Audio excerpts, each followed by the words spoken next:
മലപ്പുറം തിരൂരിൽ 15-കാരനെ ലൈംഗികമായി പീഡിപ്പിച്ച് ഭീഷണിപ്പെടുത്തിയ യുവതി അറസ്റ്റിൽ. പാലക്കാട് കല്ലടിക്കോട് സ്വദേശി സത്യഭാമയെയാണ് തിരൂർ പോലീസ് അറസ്റ്റ് ചെയ്തത്. സംഭവത്തിൽ പങ്കുള്ള യുവതിയുടെ ഭർത്താവ് സാബിക്കിനായി അന്വേഷണം ഊർജിതമാക്കിയിട്ടുണ്ട്. ഈ പീഡനത്തിന്റെ ദൃശ്യങ്ങൾ പകർത്തിയ ശേഷം കുട്ടിയെ ഭീഷണിപ്പെടുത്തി വീട്ടുകാരുടെ അടക്കം നഗ്ന ദൃശ്യങ്ങൾ പകർത്താനാണ് ഇയാൾ ആവശ്യപ്പെട്ടത്.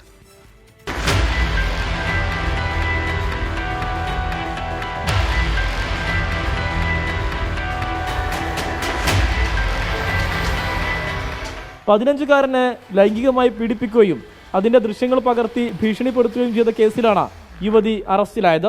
പാലക്കാട് കല്ലടിക്കോട് സ്വദേശി സത്യഭാമാണ് തിരൂർ പോലീസിന്റെ പിടിയിലായത്. സംഭവത്തിൽ യുവതിയുടെ ഭർത്താവ് തിരൂർ BP അങ്ങാടി സ്വദേശി സാബിക്കിനും പങ്കുണ്ടെന്ന് പോലീസ് കണ്ടെത്തി. പീഡന ദൃശ്യങ്ങൾ പകർത്തിയത് സാബിക്കാണെന്ന് പോലീസ് പറഞ്ഞു.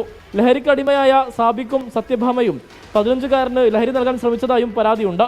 മാത്രമല്ല, ഭീഷണിപ്പെടുത്തി കുട്ടിയുടെ കയ്യിൽ നിന്നും ഇവർ പണം വാങ്ങിയതായും മറ്റു സ്ത്രീകളുടെ നഗ്ന ദൃശ്യങ്ങൾ എടുത്തു നൽകാനും ആവശ്യപ്പെട്ടതായി പരാതിയിൽ പറയുന്നു. കുട്ടിയുടെ പരാതിയിലാണ് പോലീസ് നടപടി.